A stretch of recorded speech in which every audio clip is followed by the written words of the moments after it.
right, welcome again to Bridging the Gap. Today, I have a good friend, designer, Oskar Kohnen from Oskar Kohnen Studios. Welcome. Hi. I've worked with Oskar a lot on, he's a designer, architect. I've worked with him a lot on different aspects of space. And so we're going to talk today about just how brand gets reflected through physical space and inspirations when he designs and get into a lot of the other good stuff.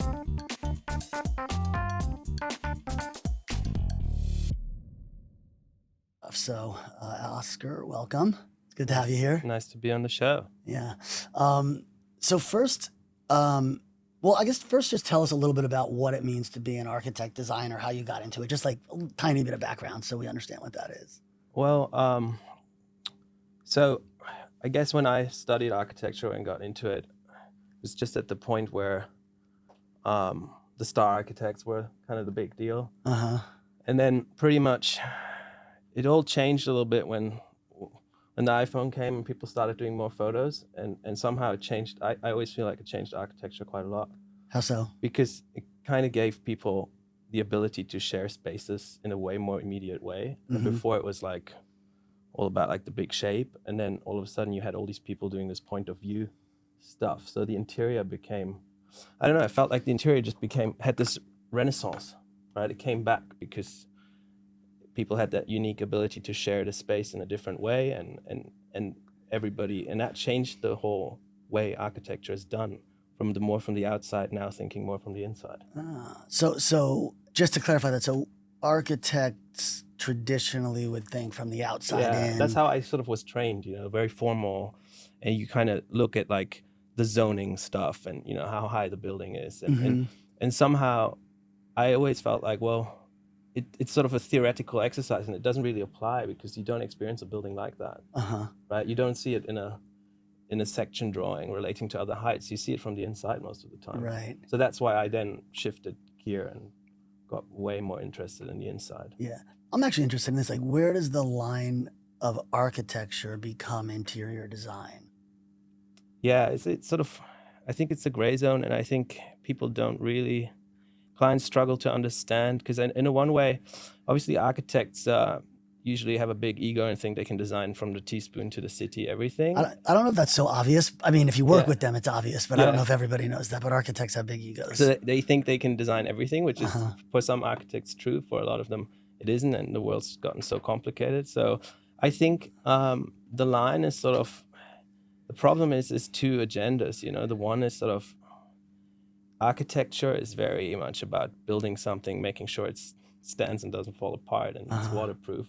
And then we come with all these irrational things, and that sort of, that's the line somehow. Like, we do things that are very irrational because they're very human scaled, so they don't make sense on paper quite often. When you're doing interiors, you're saying. Okay. They're kind of like opposed to a lot of old school principles of architecture that are all about symmetry or some sort of, there's some of these ideas, and what we do is more, it's counterintuitive quite often, and that's why it feels good, because it's human, right? Yeah. And humans are a sum of contradictions to a degree. Yeah, I think this is a pretty interesting topic because, first of all, not a lot of people understand the difference between architecture and interior design, because the lines are very blurry, I would say, where is a window architecture or interior design, right? Is ceiling height, is lighting, right? Because, it gets easy when you're talking about furniture. Of course, that's interior design, and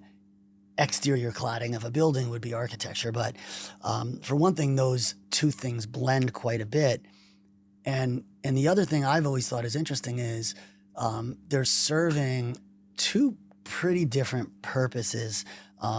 Architecture has a lot of aspects, as you said. It's very technical, right? I mean, your building has to stand up. It can't leak. It's got to be warm. It's got to have a roof.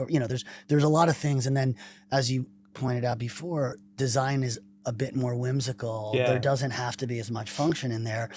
And I'd also say, because I think about this quite a bit, obviously having, worked with a lot of both. And I feel like architecture also has to balance being for the client, for the, say, resident or occupant, with how it affects the community, right? Because everybody sees what's on the outside of a building, how that massing makes you feel. Whereas when you get into interiors, it's more of a private space, and you can take more risk, and it's really more about expression of personality or brand, right? Absolutely. Yeah, I think that's also sort of the difficult position as an architect, because you have this political dimension. You're working in the shared public space, so everyone can have an opinion, and that's also, I think, the aspect that I remember. I was once, when I studied architecture, we started sort of doing small architecture projects, and usually get in like with small projects, and we did a kindergarten design for like a school building, and we had like a board hearing of the school, and after that I was like, I'm not going to become an architect. That's just, I can't deal with, there's such a political aspect to it, that everyone has a say, and people, and your neighbor can comment on it, and everyone has an opinion, and that's sort of the job as an architect, to orchestrate a lot of this outside information. And when you do an interior, as you say, it's like you're doing a movie, right? You're the director to a degree. You can decide what you want, so you're in this sort of full control in this closed off world. Right. So how do you look at, when we're talking about interiors, how do you balance the desires of the client with your own artistic expression? Yeah, I think that the sort of thing is that in the end, although it's an artistic expression, it still has to function, right? So what you don't want to do is just throw some stuff at the walls that looks good, but it doesn't really work. So I think it's really understanding the client's sort of objective, right? And quite often it can be as basic as like, do something cool, right? So quite often people look to you as an interior designer they can't express what they want, and so we kind of have to translate and also guide them a little bit what we think is the right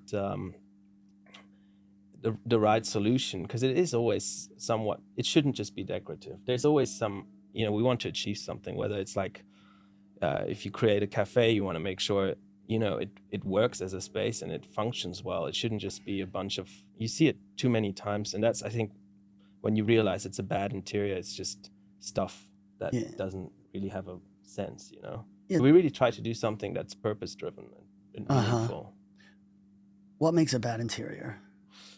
I think the bad interior, so the difference is on interiors that you can't really cheat, right? Because you're so close to them. So you feel them, like you can immediately feel if it's done on the cheap, or if it's sort of just done for a good photo. So I think what makes a good interior is that when you're in it and you're so close to it, you really feel like, oh yeah, this somehow has like a quality. It's like it's like getting into a car or something. You touch it, it's tactile. It's not like a building might look great from the distance. You're never going to touch a facade panel up there. So it's like works with all this big, but in interiors it's so direct. A good interior feels good, and a bad interior, you will immediately, everybody knows that you check into some like design hotel and you see the powder coating of the lamps about to fall off on the, after half a year, and you just feel like, this is all just done a little bit, right? Like, window dressing. Right. So part of it is a quality, right, without a name, which even if you can't necessarily put your finger on it, you intuit it or you feel it as a human. Exactly. And then there's also like on many projects you do where you do feel the good architecture on the inside. If a tower is well designed, or like a building, that you can't fix an architectural mistake either as an interior designer. It has to work together. We can't just come in and be like, here's like some, badly designed building, can you make it look amazing? It's not going to work. Right. So it is really, it has to sort of sync up. So it does need to be synced and aligned with the architecture. Yeah. I think you just mentioned car before, and I know you do some work with Mercedes. Yeah. Right. You're on their innovation board. Yeah. Is that right? Exactly. So, how do you approach design? I mean, I know you don't design the cars. You're on the board that sees a lot of what goes on. But if you were going to talk about the difference between designing, say, cars for Mercedes or say lobbies or interior spaces for standard hotels, right? Which you Yeah. did. You worked on Standard London, Standard Ibiza. Shout out to Sean Houseman Studios, who's your collaborator and partner in that, of course. What's the difference between those two endeavors? I think, I mean, first of all, when you're dealing with property or buildings, construction, it's quite often, even though if it's big partners like here, you guys, it's still a relatively small operation, right? You might have a team of, I don't know, 50, 100 people that, oversee a development. When you're dealing with a car, you're dealing with companies that have 70,000 employees. They produce 2 million cars a year. So anything, it's a complete different dimension. So really what they're trying to sort of, they have to think, how can we keep, selling so many cars? And they obviously know that people have moved on. People spend a lot of time. The interior space, the experience-driven stuff has become so important. So they need to think about all sorts of context-driven situations that relate to this good, the car, right? But that maybe have nothing to do with the car. So in a way, like you look at, you look at the iPhone, or like what made Apple so great is basically it reduced it to the essence, and so they have to ask themselves all sorts of questions in the future. Should there be less car in the car? Should there be more car in the car? Should we even talk about the car when we design a car? Is it more about mobility and all sorts of other aspects? And I think the difference is, if you're doing a car, it's really you're working on such a long time span until these decisions go into the product, and they might never go into it. Whereas on the construction, to a degree, is pretty straightforward, like, I suppose. Yeah. Yeah. In comparison. Yeah. How come, I feel like, and I don't know I think it's true. Like, if you looked at cars in the 70s or the 80s, 60s, right? 50s, there's all these classic crazy designs, and you had a lot of variation, and pretty much every car looks the same these days. You're either an SUV or a sedan or whatever, but what's going on with that? Why don't they have I asked more? that question to the engineering sort of fraction, and they said nowadays 95% of a car is driven by code compliancy. So, I mean, the bumper needs to look like this because there's so many ways that, if you hit somebody, so there's so many constraints that they are often quite limited in what they can do. That's their excuse. Yeah. We think it's because of a sort of they created a Frankenstein, and now there's such a supply chain thing and so on. So they rather add stuff than taking stuff away. And we've been talking a lot about X innovation, sort of not innovating, but everybody just always wants to innovate. But it's like, no, the window wiper works. Leave it alone. You don't need to fiddle with you have to kind of take stuff away again from the car. Right. And we're living in this age where it's not about adding stuff, it's about taking stuff away. Right. Like the age of abundance is now the age of like curation or something like that. Get rid of, you want to do, what you really want to do is do a straightforward car that has a key, a small, has nothing, and then reduce it. And I think that would be very successful. Said like a true German. Yeah. No. I think it's worth pointing out also, I mean, you say in car industry that code is 95% of what goes on. Real estate suffers from that same thing quite a bit, which is the building codes have become so onerous, in my opinion, that the creativity that still goes on in other countries, that still, that went on in other eras, it's like impossible to do it now because it's like this monster of just code after code after code. And after a while, people sit there and they wonder, A, why are these buildings so expensive? B, why do they all look like shit? Well, that's a big part of it, right? Because there's affordability. 100%. Yeah. When you start to talk about codes, they add cost is what they do. And yes, they add safety, but everything comes at a cost. And so we are sacrificing in this country beauty, design, affordability at times, right? And all in the pursuit of like an infinite goal of safety, which is infinite, because at some point in time there is no such thing. Well, yeah, it's like a little bit like adding stuff is so easy. I always sort of think it's like in your own house, if you want to live as like a true minimalist, you're just like, I always have to throw stuff out again all the time, because you have to, everything you add, you should kind of really take something away, but nobody does that, because all these things get added and added, and the windows get thicker and thicker and thicker, and then in the end, the air conditioning unit get bigger because there's no more natural. So there's nobody really taking stuff away again, right? Yeah. It just gets added on. Let's switch for a sec. Talk about the concepts of sustainability in design and architecture. I'm sure, you're a bit of a futurist and et cetera, but how does that manifest itself to you? How do you look at sustainability? Well, so obviously it's been a really big topic, and you always feel a little guilty as an interior designer because you're not the one putting solar panels onto the roof. But then I think, to me, what's sustainable is something that's made to last, or it's done so well once, and ownership, somebody who owns it, and the next generation will take care of it. And I think our contribution to sustainability is trying to make a really great product that people would really think twice to rip out again. Mm-hmm. And then it might have a big carbon footprint in the original build, and it might, use a little it's not maybe made from the most sustainable material in itself, but because it will be there forever, that's the goal. Like whatever Harry's Bar in Venice or something, or any kind of institution, design institution where people have been going since 100 years. So people will just keep it, and that's my solution to sustainability. Yeah, that's super elegant and simple, and I think it's an important point worth repeating because it is about waste longevity, right? If it's cheap and convenient, it's probably something you're throwing out in like 6 months and have to make again. And I, having done, thought about this and done interviews about this, I think like when you put in your mind, this is going to last longer. Hey, maybe it's a little bit more expensive, AKA not cheap.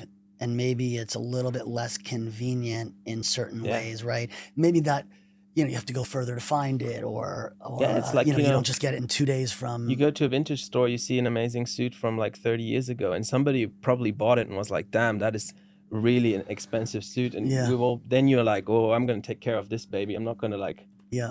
Whereas if you buy something fast fashion, you just like, oh, whatever. Yeah. Even expensive T-shirts versus cheap T-shirts. I wear these T-shirts hundreds of days, hundreds of times. And I think if that kind of mentality was used a lot more, people would. It would be more sustainable, know. And how do you like let me rephrase that. What advice do you have for people that dream about being either an architect or an interior designer? How would you start out? How would you go about it? Any lessons you want to share? I think, obviously it's a great job because you can pretty much work everywhere in the world. It's a universal language, so I would always recommend doing this job, and I do think really, if you want to be a good interior designer, I think you gotta be a good historian. You gotta really understand design history, and I think that's something, because people always think, oh yeah, like I like this is cool, but people don't realize that really stuff's been there before, right? And we're sort of part of a design history, and people have been thinking exactly about the same things 100 years ago, answering the housing crisis or designing beautiful shops and selling the latest. So and I think if you really look into the past, you can learn a lot for the future. And I think I would say, you got to be somewhat a history. You got to be really interested in it and look at it, because that will make you the better designer. If you just look too much for what's happening right now, you might get confused. Yeah, I guess that even goes to sustainability in a way, because that starts to go into timelessness. Exactly. And timelessness means it's been around for a while, right? So that's an interesting perspective on it. All right, cool. Well, Oskar, thank you for joining us. Appreciate thank it. you. Love working with you. We'll see you soon.